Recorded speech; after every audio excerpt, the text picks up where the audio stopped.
নমস্কাৰ স্বাগতম জনালো আৰু এটা নতুন ভিডিঅ'লৈ। আজি একদম তেজাল খাচী মাংস লৈ আহিছোঁ। দেখিছেই নহয়, একদম ৰঙা ৰঙা সতেজ মাংস, চৰ্বিও আছে। 1 কেজি মাংস লৈ লৈছোঁ আৰু কলপাতত একদম থলুৱাভাৱে অসমীয়া ষ্টাইলত আজি বনাম। আপোনালোকে ভিডিঅ'টো শেষলৈ চাবলৈ নাপাহৰিব। লাইক, ছাবস্ক্ৰাইব আৰু শ্বেয়াৰো কৰি দিব।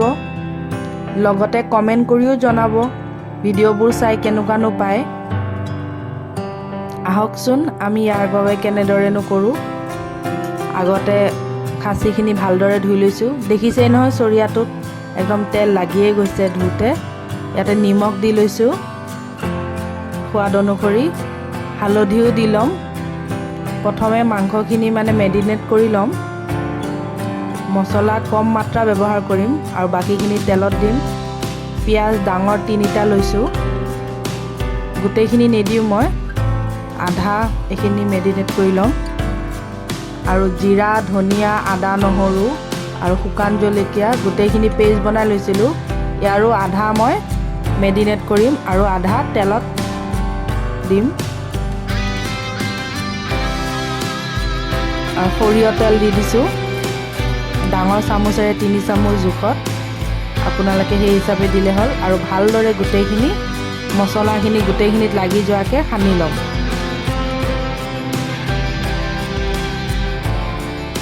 এই মাংসখিনিত চৰ্বি বহুতখিনিয়ে আছে। এইখিনি আপোনালোকে কাটি ল'ব নালাগে, কাৰণ কাটি ল'লে ভাল নহয়। এইখিনি এনেদৰে থাকিলে ভাল। আৰু গোটেইখিনি ভালদৰে এনেদৰে সানি পেলাই আপোনালোকে ৰাখিও থ'ব পাৰে আধা ঘণ্টাৰ কাৰণে। মই নৰখাকৈ বনাম বাৰু, ৰাখি থ'লে ভাল। বিলাহী লৈছোঁ, ডাঙৰ বিলাহী, আৰু আলু লৈছোঁ। কেৰাহীটো বহাই দিলোঁ গেছত।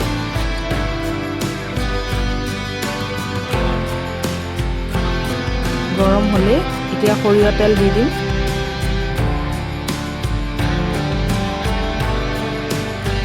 পিঁয়াজখিনি যিখিনি ৰাখিছিলোঁ সেইখিনি পিঁয়াজ দি দিলোঁ। ইয়াতে পিঁয়াজৰ ঠাৰিও আছে।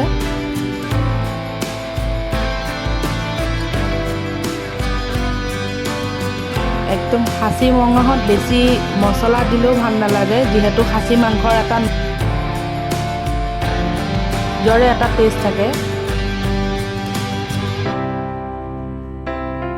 আৰু যিখিনি জিৰা, ধনিয়া, জালুক যিখিনি পেষ্ট বনাইছিলোঁ আধা ৰাখিছিলোঁ সেইখিনিও দি দিছোঁ। আৰু গোটেইখিনি ভালদৰে ভাজি ল'ম মছলাখিনি। মাংসত হৈছে মছলাখিনিৰে কথা। মছলাখিনি যিমান ভজা যাব তেতিয়াহে মাংসটোৰ টেষ্টটো ফুটি উঠে। আৰু গৰম মছলাও অকণমান খুন্দা আছিলে, সেইখিনিও দি দিছোঁ। ইলাচি, ডালচেনি আৰু লং আছিলে। এতিয়া ভালদৰে মছলাখিনি ভজা হ'ব লাগিব। লগতে বিলাহীখিনিও এড কৰি দিলোঁ।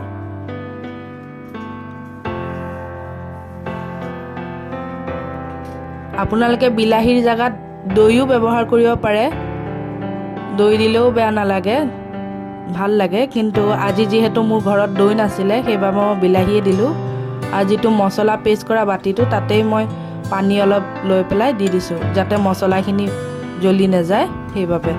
এতিয়া মছলাখিনি এনেদৰে যেতিয়া তেল নিগৰি উঠিব তেতিয়াহে মাংসখিনি দিব লাগিব। মছলা ভজাৰ ওপৰতে কথা, যিমান ভাজিব সিমানে টেষ্ট বাঢ়ি আহে। মছলাটো কেঁচা থাকিলে মাংসখিনিও কেঁচা নিচিনা গোন্ধ এটা থাকি যাব। আৰু ইয়াতে গোটা নহৰুও মই দিছোঁ 2টা, আৰু টেষ্টটো যাতে দুগুণ হয় সেইবাবে। আৰু এই নহৰুটো মই অকণমান দেৰিকৈ দিম।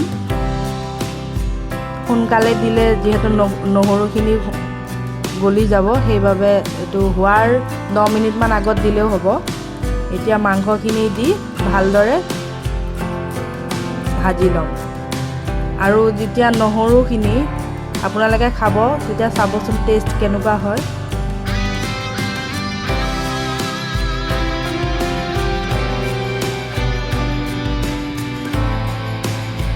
বিহাৰীসকলে বিহাৰী যিটো মটন বুলি কয় তাতে নহৰুটো বেছিকৈ সিহঁতে ব্যৱহাৰ কৰে। তাতে মই বিহাৰী পদ্ধতিটো বনাব চেষ্টা কৰিছোঁ।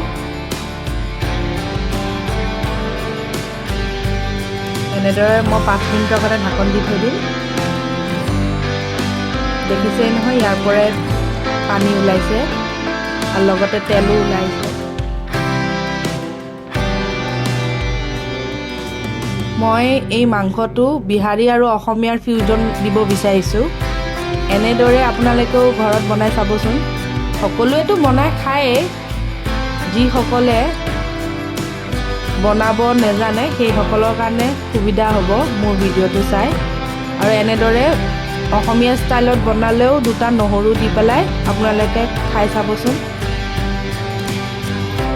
বৰ ধুনীয়া লাগে। আৰু চৰ্বিখিনি দেখিছেই নহয়। প্ৰথমে পানী দি দিব নালাগে, ঢাকন দি পেলাই মই বনাই আছোঁ। এইটো পদ্ধতিতে মই 15 মিনিট হ'লেই। দেখিছেই নহয় ইমান ধুনীয়াকৈ ফ্ৰাই হৈছে। চৰ্বিখিনিও সিজিবলৈ লৈছে।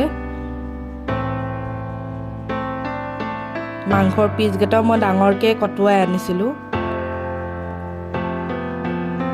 বেছি সৰু হ'লেও ভাল নালাগে, সোনকালে সিজি যায়। অকণমান ডাঙৰকৈ পিচকেইটা থাকিলে ভাল লাগে খাবলৈ।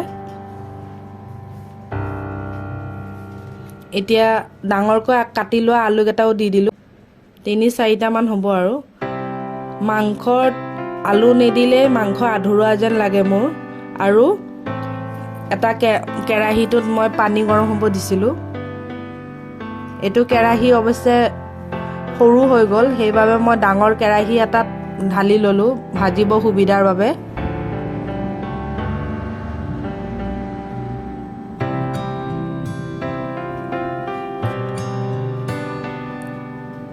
ইয়াতে আলু ব্যৱহাৰ কৰিছোঁ, কিন্তু বিহাৰী যিটো মটন বনায় তাত আলু ব্যৱহাৰ নকৰে।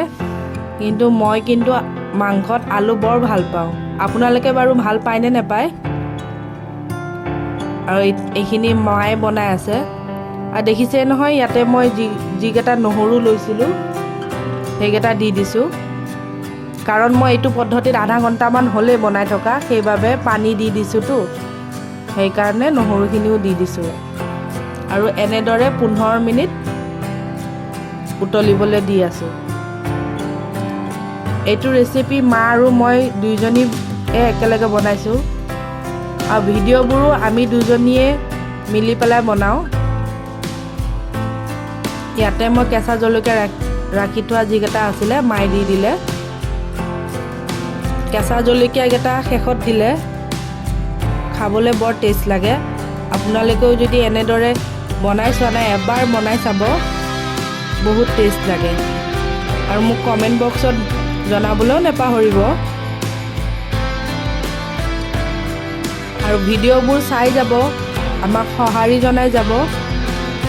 আৰু আপোনালোকৰ মাজলৈ আৰু নতুন নতুন ডিছ যেন আমি আপোনালোকৰ আগত আনিব পাৰোঁ, সেইবাবে আমাক সঁহাৰি দি জনাই যাব। দেখিছেই নহয়, মোৰ তেজাল খাচী মাংস তৈয়াৰ হৈ গ'ল। আৰু কাষতে ধনিয়া পাতো দিছোঁ, কিন্তু মই মাংসত ব্যৱহাৰ কৰা নাই। আৰু এইখন খাবলৈ ৰেডি কৰি লৈছোঁ। মোৰ শহুৰ দেউতাই খায়ো বৰ ভাল পাইছে। আপোনালোকে এনেদৰে সঁহাৰি জনাই যাব। আজিলৈ আহিছোঁ তেন্তে, আকৌ লগ পাম আৰু এটা নতুন ভিডিঅ'ত। ধন্যবাদ।